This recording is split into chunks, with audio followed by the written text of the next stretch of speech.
In this video, I am going to show you how you can remove some of the items which you don't need from this dock menu.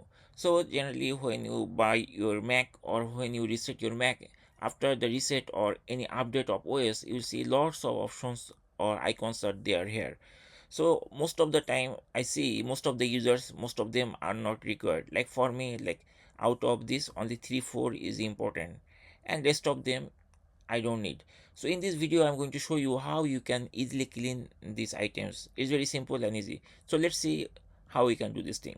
So at first we need to choose which items I don't need from this drop menu. Like Apple TV I don't need, so I choose one of the item from here.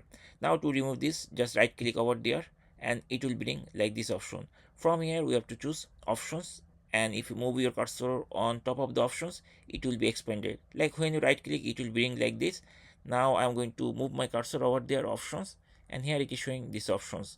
So from here we have to choose the first option, remove from dock, and once you click here, this item will be vanished from here. So I'm going to click over there and see here the item has been removed.